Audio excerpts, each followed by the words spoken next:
Hello বন্ধুরা, welcome back to anime unlocked এবং আজ আমরা এক্সপ্লেইন করব ড্যান্ডাড্যান সিজন 2 এর এপিসোড নাম্বার 11 আর ওভারঅল এপিসোড 23। আর যদি এখনো আগের এপিসোডগুলোই না দেখে থাকেন তাহলে ডেসক্রিপশন থেকে প্লেলিস্টের লিংক পেয়ে যাবেন। আর এই ভিডিওটি ভালো লাগলে অবশ্যই ভিডিওকে লাইক করে শেয়ার করে দিন এবং কমেন্টে জানাতে ভুলবেন না ভিডিওটি কেমন লাগলো। তো চলুন আর কথা না বাড়াই এবং শুরু করে দিই আজকের এই এপিসোডটি, যার নাম হে ইটস আ কাইজু। বন্ধুরা, গতবার আমরা দেখেছিলাম ওকারুন এবং মোমো ওকারুনের ক্লাসমেট কিন্টার সাহায্যে যে অদৃশ্য ইয়োকাইটিকে পরাজিত করে, যার কাছে ওকারুনের কিন্টামাটি ছিল, সেই ইয়োকাইয়ের অদৃশ্য হওয়ার ক্ষমতা নষ্ট হয়ে যায় এবং তখনই প্রকাশ পায় যে সেটি আসলে কোনো ইয়োকাই নয়, বরং ছিল একটি কাইজু। যারপর তারা তিনজন বিল্ডিং থেকে নিচে নেমে সেটিকে কাছ থেকে দেখার জন্য যাচ্ছিলই, আর ঠিক তখনই সেই কাইজু হঠাৎ করে আকারে বড় হতে শুরু করে এবং অল্প সময়ের মধ্যেই এক বিশাল দানবীয় রূপ ধারণ করে তাদের সঙ্গে আবারও লড়াইয়ের জন্য প্রস্তুত হয়ে যায়। কাইজুটি তাদের তাড়া করতে শুরু করলে মোমো, ওকারুন এবং কিন্টা দৌড়ে পালাতে থাকে। তখন আকাশ পুরোপুরি অন্ধকার হয়ে যায়, যা দেখে মোমো এবং ওকারুন বুঝতে পারে যে এই দানবটি আসলে একটি এলিয়েন, যাকে কিভাবে পরাজিত করতে হবে তাদের কোনো ধারণাই নেই। এদিকে দূর থেকে আয়রা কাইজুটির গর্জন শুনে বুঝতে পারে যে এটি একটি এলিয়েনের গর্জন ছিল, আর ঠিক সেই মুহূর্তেই তার সঙ্গে জিজির দেখা হয়, যে তাকে জানায় হঠাৎ করেই সবাই অদৃশ্য হয়ে গেছে এবং সে ধারণা করছে যে এই অদ্ভুত ঘটনার কারণ সে নিজেই। তবে আয়রা জিজিকে আশ্বস্ত করে যে এই অস্বাভাবিক ঘটনাটি তার দোষ নয় এবং বলে তাদের এখন যত দ্রুত সম্ভব মোমোর সঙ্গে দেখা করতে হবে। এরপর দৌড়াতে দৌড়াতে দুজনেরই মোমো, ওকারুন ও কিন্টার সঙ্গে দেখা হয়, যেখানে দৌড়ে আসতে আসতে মোমো আতঙ্কিত কণ্ঠে তাদের সতর্ক করে যে তাদের একটি কাইজু তাড়া করছে। এই বিশৃঙ্খলার মাঝেই কাইজুটির পায়ের আঘাতে এক বিশাল শকওয়েভ তৈরি হয়, যার ফলে কিন্টা হোঁচট খেয়ে পড়ে যায়। সে ভয়ে ওপরের দিকে তাকিয়ে দেখে কাইজুটি তাকে পিষে মারতেই যাচ্ছে। তবে ঠিক সেই মুহূর্তেই মোমো এবং আয়রা তাদের শক্তি ব্যবহার করে দুটো গাড়ি দিয়ে কাইজুটির পায়ে আঘাত করে, যা তাকে আটকে দেয় এবং ওকারুন এই সুযোগে এগিয়ে এসে কিন্টাকে বাঁচিয়ে নেয়। এরপর মোমো জিজিকে বলে দ্রুত কিন্টাকে নিরাপদে মোমোদের বাড়িতে নিয়ে যেতে, আর সে নিজে, আয়রা এবং ওকারুন একসঙ্গে মিলে কাইজুটির মুখোমুখি হওয়ার প্রস্তুতি নেয়। তবে মোমো নেতৃত্ব নেওয়াতে আয়রা আপত্তি জানায়, কারণ তার মতে সে নিজেই দলের লিডার। যারপর আয়রা মোমোর বলা কথাটাই জিজিকে বলে, অর্থাৎ এখান থেকে কিন্টাকে নিয়ে পালিয়ে যেতে, আর জিজি সেই নির্দেশ মেনে কিন্টাকে নিয়ে পালিয়ে যেতে থাকে। তখন মোমো তাকে বলে দেয় সবাই যেন পরে তার বাড়িতেই রিগ্রুপ করে। নিজের অ্যাক্রোব্যাটিক সিল্কি রূপে আয়রা তার চুল ব্যবহার করে কাইজুকে আক্রমণ করে সাথে সাথেই বুঝতে পারে যে কাইজুটির শক্ত দেহে তার আঘাত একটু দাগও ফেলতে পারেনি, যা দেখে মোমো বুঝে যায় যে কাইজুটি আগে অদৃশ্য অবস্থায় থাকাকালে স্পিড টাইপ কাইজু ছিল, আর বিশাল আকার ধারণ করার পর এখন এটি একটি পাওয়ার টাইপ কাইজুতে রূপান্তরিত হয়েছে। তখন আয়রা জানায় আকারে বড় হওয়ার পর কাইজুটি সরাসরি মুখোমুখি লড়াই বা মিলি অ্যাটাকের মাধ্যমে নিজের আক্রমণ ক্ষমতাকে আরো ভয়ঙ্করভাবে শক্তিশালী করে তুলছে। যারপর সে তার চুল দিয়ে কাইজুর মাথা পেঁচিয়ে সেটিকে মাটিতে ফেলতে চায়, কিন্তু কাইজু নিজের ভারসাম্য বজায় রেখে তার শিং থেকে শক্তিশালী বৈদ্যুতিক এনার্জি বিম দিয়ে পাল্টা আক্রমণ করে, যার বিস্ফোরণ থেকে বাঁচতে সবাইকেই কাভারে যেতে হয়। কাভার থেকে বের হওয়ার পর আয়রা তার চুল দিয়ে একটি গাড়ি তুলে কাইজুর মাথায় ছুঁড়ে মারে, যার জন্য মোমো আয়রার প্রশংসা করে। তবে আয়রা মোমোকে নির্দেশ দেয় কাইজুটির পায়ে আঘাত করতে এবং তাকে লিডার বলে সম্বোধন করতে। মোমো বিরক্ত হয়ে আয়রাকে লিডার বলতে অস্বীকার করলেও সে আয়রার নির্দেশ মেনে নিজের সাইকিক পাওয়ার ব্যবহার করে কাইজুর পায়ে একটি গাড়ি ছুঁড়ে মারে, যার ফলে কাইজুটি সামনের দিকে হুমড়ি খেয়ে পড়ে যায়, কিন্তু সঙ্গে সঙ্গেই তার লেজ ঘুরিয়ে মোমো ও ওকারুনকে পাল্টা আঘাত করে। তাদের আঘাত পেতে দেখে আয়রা বলে মোমো তাকে লিডার না বলার কারণেই এই অবস্থা হয়েছে, যার পর সে দেখাতে চায় একজন লিডার কিভাবে লড়াই করে। আয়রা তার চুল ব্যবহার করে একটি ক্রেন কাইজুর দিকে ছুঁড়ে আক্রমণ করে, যা সে ভেবে নেয় কাইজুটিকে মারাত্মকভাবে আহত করেছে এবং মোমোর দিকে তাকিয়ে সে নিজের কর্তৃত্ব জারি করতে থাকে। তবে বাস্তবে কাইজুটি পড়ে যায় না, বরং সে আয়রাকে ধরে তার মুঠোয় পিষে মেরে ফেলার চেষ্টা করে। ঠিক তখনই মোমো কাইজুর উপর কয়েকটি বিলবোর্ড ছুঁড়ে আক্রমণ করে। এতে কাইজুর তেমন ক্ষতি না হলেও সেটা আয়রাকে কাইজুর গ্রিপ থেকে পালানোর সুযোগ তৈরি করে দেয়, যদিও আয়রা দাবি করে মোমোর আক্রমণ কোনো কাজেই আসেনি। এরপর মোমো আয়রাকে তার সাহায্য করতে বললে শুরুতে আয়রা রাজি হয় না, তবে মোমো যখন তাকে একজন লিডার হিসেবে টিমওয়ার্ক দেখানোর চ্যালেঞ্জ করে তখন আয়রা তার মত বদলিয়ে টিমওয়ার্ক করতে রাজি হয়ে যায়। এরপর কাইজু আয়রাকে খুঁজতে শুরু করে আর তাকে না পেয়ে আশেপাশের ভবনগুলোকে ভাঙতে শুরু করে, যারপর কাইজু আরেকটি ইলেকট্রিক্যাল বিম ছাড়ে, যা যার লক্ষ্য আসলে কি তা নিয়ে ওকারুন চিন্তায় পড়ে যায়। তখন বিমের একটি অংশ মোমো ও ওকারুনকে আঘাত করে, যার ফলে ওকারুন তার টার্বোগ্রানি ফর্ম থেকে বেরিয়ে আসে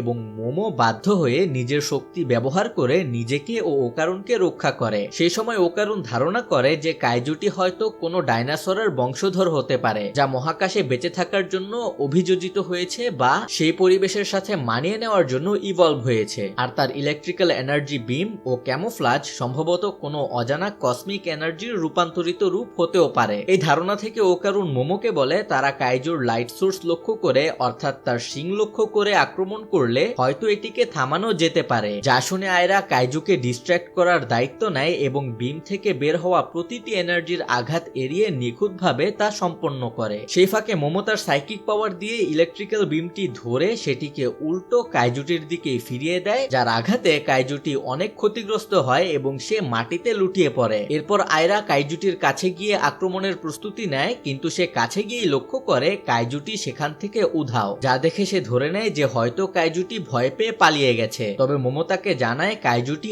এখনো সেখানে আছে এবং তার অদৃশ্য হওয়া ক্ষমতা সম্পর্কে সতর্ক করে, যা সম্পর্কে আয়রা জানতো না। আর তখনই দেখা যায় কাইজুটির বিশাল পায়ের ছাপ মাটিতে আস্তে আস্তে আয়রার দিকে এগোচ্ছিল। আয়রা কাইজুকে দেখতে না পেলেও ওকারুন দ্রুত আবারও টার্বোগ্রানি রূপে পরিণত হয়ে আয়রাকে সেখান থেকে লাফ দিয়ে সরে যেতে বলে, আর আয়রাও তার কথা মতোই কাজ করে এবং অল্পের জন্য কাইজুর অদৃশ্য আক্রমণ এড়াতে সক্ষম হয়, যদিও এর ফলে সে আবারও স্বাভাবিক রূপে অর্থাৎ মানুষ রূপে ফিরে আসে। আয়রা এখানে কি হচ্ছে বুঝতে পারে না। তখন ওকারুন তাকে আবারও কাইজুর ইনভিজিবিলিটি সম্পর্কে বোঝায়, যা শুনে আয়রা আবার অ্যাক্রোব্যাটিক সিল্কি রূপ নেয় এবং লড়াইয়ের জন্য প্রস্তুত হয়। কিন্তু এখানে সমস্যা ছিল, সে তার সামনে শুধুমাত্রই ধুলোর মেঘ দেখতে পায়, কাইজুটিকে নয়। আর এই সুযোগেই কাইজুটি আবারও একটি ইলেকট্রিক্যাল বিম ছুড়ে, যার প্রতি আয়রা সময় মতো প্রতিক্রিয়া দেখাতে পারে না এবং সেই বিমে আঘাতপ্রাপ্ত হয়। অন্যদিকে জিজি যখন কিনটাকে নিরাপদে নিয়ে যাচ্ছিল, তখন চারপাশের বিশৃঙ্খলার কারণে কিনটা ক্রমেই প্যানিক করতে শুরু করে। এই সময় কিনটা প্রচন্ড পরিমাণে ঘামতে থাকে, আর নিজের ওপর যদি কোনো ঠান্ডা তরল পড়ে এবং তাতে ইভেলাই বেরিয়ে আসে, সেই ভয়ে জিজি কিনটাকে সতর্ক করে দেয় যেন সে তার ওপর ঘাম না ফেলে। কিন্তু কিনটা এটাকে ভুল বুঝে জিজির আত্মকেন্দ্রিকতা বা অহংকার মনে করে তাকে একজন খারাপ মানুষ হওয়ার অপবাদ দেয় এবং ইচ্ছাকৃতভাবেই নিজের ঘামে ভেজা গাল জিজির গালে ঘষা দেয়। এতে জিজি কিনটাকে তার কাঁধ থেকে ফেলে দেয় এবং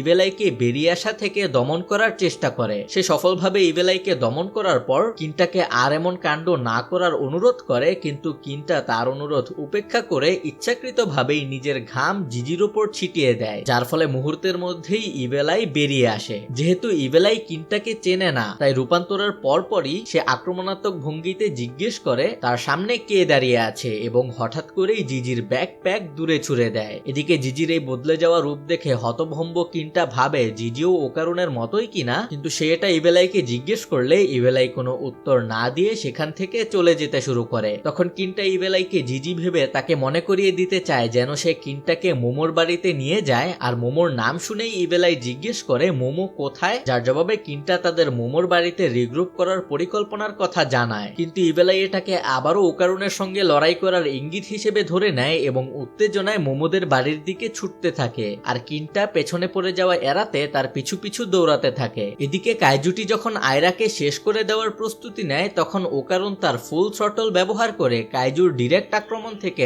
আয়রাকে বাঁচিয়ে নেয়। তবে এতে তার শেষ শক্তিটুকু ফুরিয়ে যায় এবং সে আবারও স্বাভাবিক রূপে অর্থাৎ মানুষ রূপে ফিরে আসে। তারা দুইজন নিচে পড়ে যাওয়ার সময় মোমো তার সাইকিক পাওয়ার ব্যবহার করে মাঝ আকাশেই তাদের ধরে ফেলে এবং সেখান থেকে সরিয়ে নিয়ে যেতে থাকে। তখন কাইজুটি ওকারুন এবং আয়রাকে মশার মতো পিছে ফেলতে যাচ্ছিল, একবার নয় দুইবার, যা থেকে প্রথমবার মোমো তাদের বাঁচায়, আর দ্বিতীয়বার হঠাৎ করেই কাইজুর গায়ে জিজির ব্যাগটি এসে আঘাত করে, যা একটু আগেই ইভেলাই ছুঁড়েছিল, আর সেই আঘাতে কাইজুটি মাটিতে লুটিয়ে পড়ে। কাইজু অজ্ঞান হয়ে পড়লে মোমো ওকারুন এবং অচেতন আয়রাকে নিয়ে নিজের বাড়ির দিকে পালিয়ে যেতে থাকে, আর পথে বৈদ্যুতিক তার এড়িয়ে যেতে যেতে সে বারবার ওকারুনকে চিৎকার করে আয়রাকে জাগাতে বলতে থাকে। বাড়িতে পৌঁছে সম্পূর্ণ ক্লান্ত অবস্থায় মোমো ওকারুনকে আশ্বস্ত করে যে এখন তারা নিরাপদ, কারণ তারা সুরক্ষিত ব্যারিয়ারের ভেতরে রয়েছে। ঠিক সেই মুহূর্তে ওকারুন যখন আয়রাকে তার কোল থেকে নামাতে যাচ্ছিল, তখন সে বুঝতে পারে আয়রা তাকে ছাড়ছে না, আর ওকারুন পেছন ফিরলে মোমো দেখে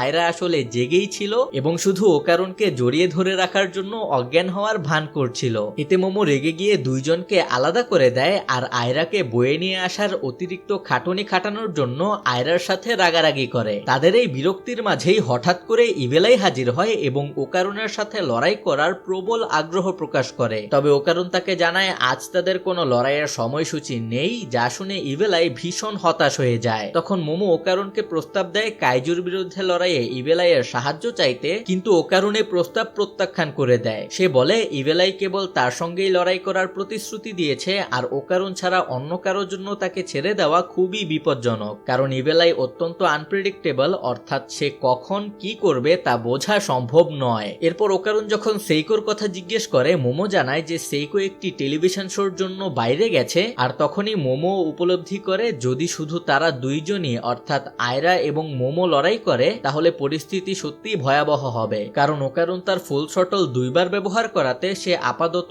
টার্বোগ্রানি রূপে এখন ফিরতে পারবে না। এই সময় মোমো দেয়ালে হেলান দিয়ে কাইজুর দুর্বলতা কিভাবে বের করে তা কাজে লাগানো যায় তা ভেবে হতাশ হয়ে পড়ে। আর ঠিক তখনই ওকারুন বাড়ির গ্লোয়িং ন্যানোস্কিন দেয়াল লক্ষ্য করে আর মোমোকে বলার পর মোমো এবং ওকারুন দুইজনেই সেই দেয়ালগুলো গভীরভাবে পর্যবেক্ষণ শুরু করে। এরপর আমরা দেখি জেগে ওঠা কাইজু তাদের দিকে এগিয়ে আসছে, যা দেখে কিনটা আতঙ্কিত হয়ে পড়ে আর কোনো উপায় না দেখে মোমো ও আয়রা একসাথে কাইজুর মোকাবিলা করার প্রস্তুতি নেয় এবং ওকারুনকে ইভেলাই ও কিনটার খেয়াল রাখতে বলে। তবে ঠিক তখনই ওকারুন জানায় সে আয়াসে বাড়ির ন্যানোস্কিন ব্যবহার করে কাইজুর বিরুদ্ধে লড়াই করার একটি পরিকল্পনা করেছে। মোমো শুরুতে দ্বিধায় থাকলেও ওকারুন জোর দিয়ে বলে যে ন্যানোস্কিন ঠিকভাবে ব্যবহার করতে পারলে তারা কাইজুকে পরাজিত করতে পারবে। কাইজু যখন কাছে আসতে থাকে ওকারুন দ্রুত বাড়ির ভেতরে মোমো, আয়রা, ইভেলাই ও কিনটাকে তার পরিকল্পনা বুঝিয়ে বলতে থাকে। মোমো এখানে জানতে চায় ওকারুনের পরিকল্পনাটা আসলে কি। তখন ওকারুন তাকে মনে করিয়ে দেয় যে পুরো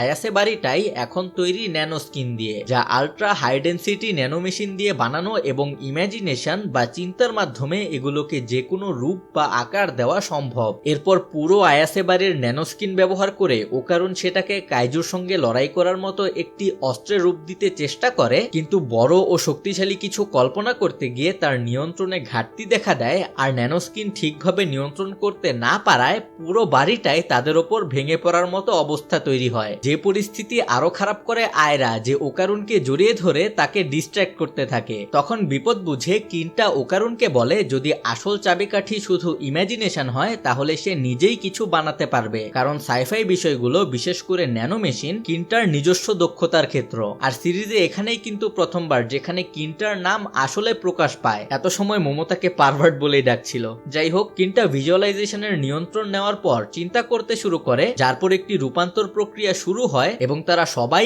আলাদা আলাদা স্থানে স্থানান্তরিত হতে থাকে। রূপান্তরটি সম্পন্ন হওয়ার পর পুরো বাড়িটি এক বিশাল যান্ত্রিক মেকাতে পরিণত হয়, যেখানে দলের প্রত্যেকটি সদস্যের জন্য আলাদা আলাদা ককপিট রয়েছে। এই সিনটা কিন্তু পুরোটাই পাওয়ার রেঞ্জার্স এর মতো লেগেছে। কমেন্টে জানাবেন আপনারা দেখেছেন কিনা, আর দেখে থাকলে আপনার প্রিয় সিরিজ কোনটা ছিল। আমার ছিল এসপিডি আর আমি রেড রেঞ্জার, কোনো কথা হবে না। যাই হোক, তবে এখানে কিনটা সঙ্গে সঙ্গে হতাশ হয়ে পড়ে, কারণ এটি তার কল্পনায় থাকা মেকা ছিল না, এটি ছিল একটি বিশাল বুদ্ধ মূর্তির মেকা। তখন মোমো স্বীকার করে এটা তার কারসাজি। আসলে যখন ট্রান্সফরমেশন হচ্ছিল মোমোর হাতও ন্যানোস্কিনের উপর ছিল এবং সে ভয়ে বিশাল এক বুদ্ধ মূর্তির কথা চিন্তা করছিল যে তাকে রক্ষা করবে, যার ফলে অনিচ্ছাকৃতভাবেই মোমো ফাইনাল ডিজাইনে এই প্রভাবটি ফেলে। তবে এটা সত্ত্বেও কিনটা একটা মেকার ভেতর চড়তে পেরে অনেক এক্সাইটেড হয়ে ওঠে, আর তার এক্সাইটমেন্টে বিরক্ত হয়ে আয়রা তাকে চুপ করতে বললে কিনটা গর্ব করে বলে একটা রোবটে চড়ার সময় শান্ত থাকার মতো মেচিউর সে এখনো হয়নি। আমার মনে হয় না আমরা কেউই এত মেচিউর হয়েছি।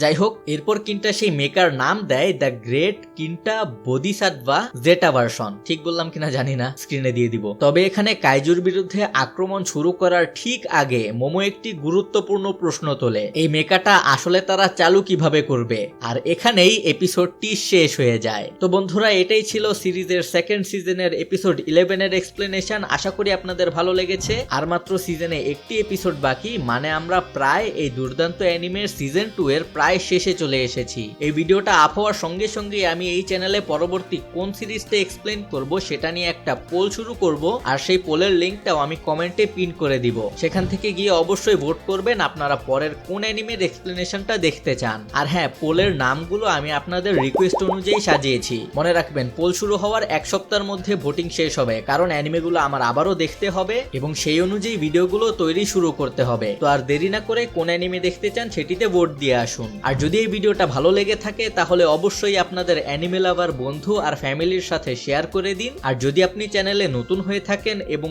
পুরো ভিডিওটা শেষ পর্যন্ত দেখে থাকেন, এতদূর আমার বকবকানি সহ্য করেছেন, বাকিটাও ভালোই লাগবে আশা করি। সঙ্গে থাকুন, আমাদের এই ছোট্ট ফ্যামিলির অংশ হয়ে যান আর নোটিফিকেশনটা অন করে রাখুন যাতে নতুন কোনো ভিডিওই মিস না করেন। তো আজ এই পর্যন্তই, দেখা হচ্ছে পরের ভিডিওতে।